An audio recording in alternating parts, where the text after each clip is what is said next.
sorted. On. Yeah, we're on. Me today. Connor's on the camera. More of today is our general routine.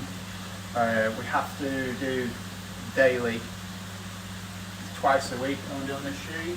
Yeah, it's twice a week. Twice a week we do UVA, UVB, but also temperature checks.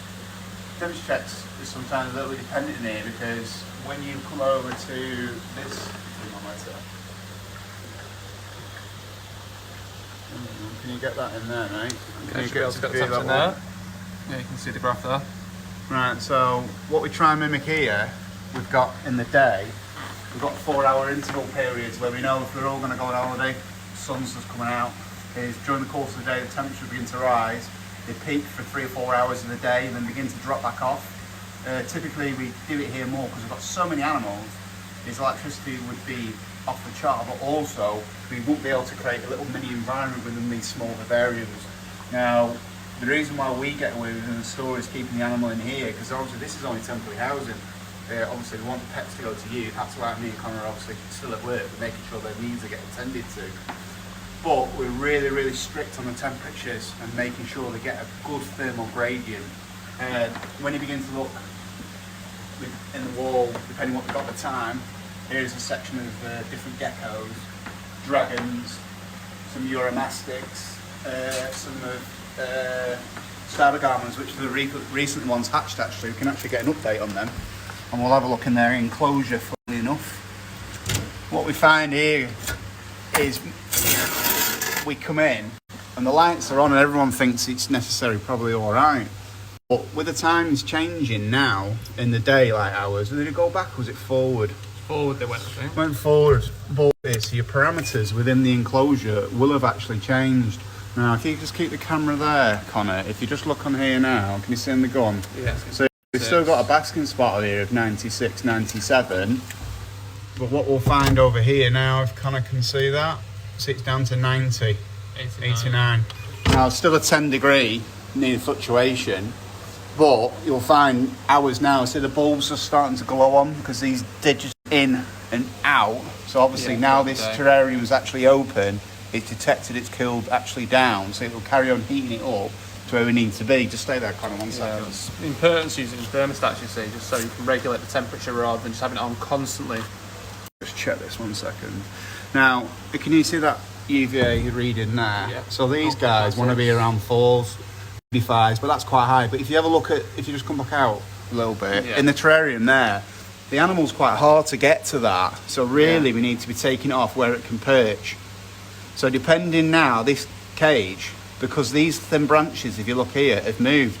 So if we actually got these, when we do our decor displays, which is one of our really strict things, if we was to move these back to where they were before, and it's something so simple that you don't notice. It makes a massive difference. Now all of a sudden, that animal there, it's just come back up to what it can get. Now this is imperative when the babies, because an animal of this size here, unless it's getting enough UVA, UVB now, along with the calcium added products we use, it's never going to grow up right, and it's going to be a problem. But that's as simple as a tiny piece of decor being moved.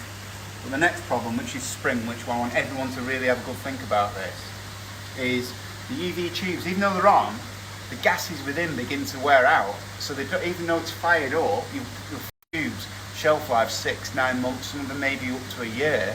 But unless you're actually checking, you don't actually know. Now these meters are actually quite expensive, but it's better sometimes. Each garden now you feel great for a little bit of sun. It's the same thing within the enclosures. Now the other bit we found sometimes is when we've been asking people recently is the actual sand. Now we don't use sand as everyone at shops in here already.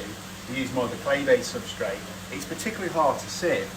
But again, it's coming up to spring, so we're just promoting now, is you can change some of this, but some of this is actually some feces in here. It's quite hard to sift out. But if you actually sniff the substrate, you would actually notice that it's starting to get a little bit dirty. So it just wants a little bit of a change. Interestingly as well, because we're starting to come out of winter, we use the infrared bulbs, also the classic normal white light bulbs. Now, everyone that's on the red at the minute, if the temperatures in the house aren't dropping too far down, you can swap over onto a white light for the rest of the summer. and the animal will be like 10 times better for it because it's more of a natural light. He wants to sit underneath a red light and he can sit underneath a white one. So we have to do every enclosure in here within. Now, a good interesting bit in the Uramastic one, which will peel down, is we've put a piece of slate. Now, the piece of slate is there, so obviously to be able to absorb any heat that's sat there. When I put my hand on here, we can actually lie on. And obviously, more importantly, is sometimes sit up here. Well, that's a waste of time looking at the temperatures up here when the animal's actually sat down here. So sometimes, again, within your actual enclosure, a simple move round not only is beneficial for the animal, but it actually saves you money on your electricity bill when you've actually put the probe in the correct location. Now, we get away with mixing all the animals in here, and that's why we're a bit more strict, because the UVA, UVB tubes are actually, we're stocking the Exoterra ones. They're down in, there's a green one, a yellow one, an orange one, a red one, they're all different. But, because we change the animals over, we're having to just make sure that the correct animals go in the right enclosure, because even on the snake wall, which Con will have behind you, is, as you can see on here, just sold the snake actually, don't move the other day. On here, where this animal will then be encouraged to actually bask naturally, it will come out and sit underneath the actual light and then come down here and actually cool down. Obviously with the snake, it's actually LED'd. We don't need any UVA, UVB. However, that said, we actually do get them out. Now, they will get a little bit bouncing around from whatever's in the rest of the room. Now, just because, I don't want to blind everyone out if you can get this, as you can see here, even though it's bright to this one, as you can see that colour comment. You've got this one's actually a rainforest. Yeah, you can see the difference, the brightness. And this one's actually a desert.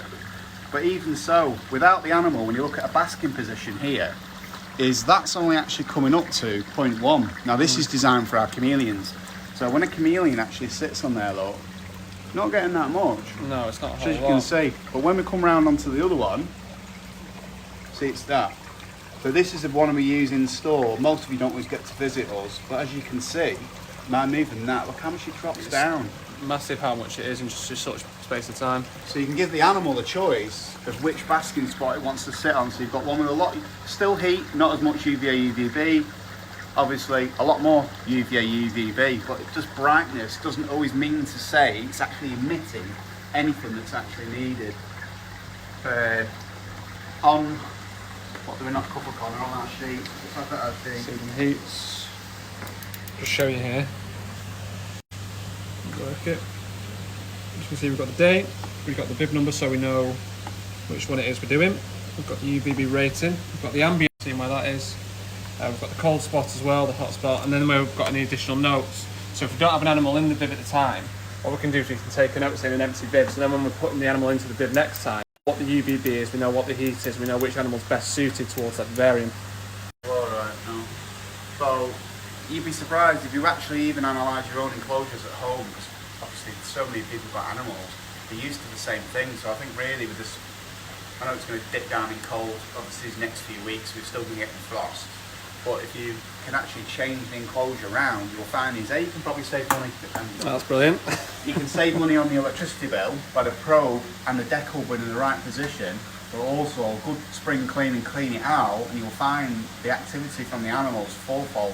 When we sit in here, and a lot of clients when they come through, you'll notice our animals in the enclosures are only moving around. It's because we always give them environment enrichment, which is one of Connor's main things, and he's always going on about it. So we do make a good chance and changes within, so the animal is actually inquisitive. Everyone normally comes in, typically people keep the ball pythons in the racks. We've got 10 on display on the wall, 12 on display, and they're quite interactive, aren't they? Yeah, they move around quite a lot. Even the ones in the tree. So I think really you just need to maybe rethink all your enclosures at home, be it be lizards, snakes, or even come over, you just run off. Is he's just gone, gutted. Is we've actually put some blue-headed anoles in, and some of the species are a little bit more challenging. We've brought them in here to see if we can get them to colour up, because this is one of our systems that's got all the T5 lighting on it. And as you can see just here, I've retrofitted this with a different sort of heating. So we normally encourage the animal to come out and bask for us to be able to actually enjoy, because that's where we all keep reptiles. It's really the point of wanting to enjoy them. And even we said about the cresties, sometimes we do get the cresties out basking. We've got different amounts of light penetration, but also to the back with the live plants, they can climb up. But if you notice, with this enclosure, they can't climb up, but obviously they climb up on the glass. Yeah, they do. So everyone's to their own. Not always an enclosure is right or wrong, but I do think if you have a quick check, or if you're not sure, because we're all working online now, aren't we? If you send us any pictures of your setups on the direct message, we can have a look, and anything that wants tweaking, we'll gladly help you out while you're all at home. I'm going to do another one tomorrow. I'm probably going to go to the feeders tomorrow maybe, because obviously this is what we're having to do every day, so we're just trying to make sure we can involve you as much as possible.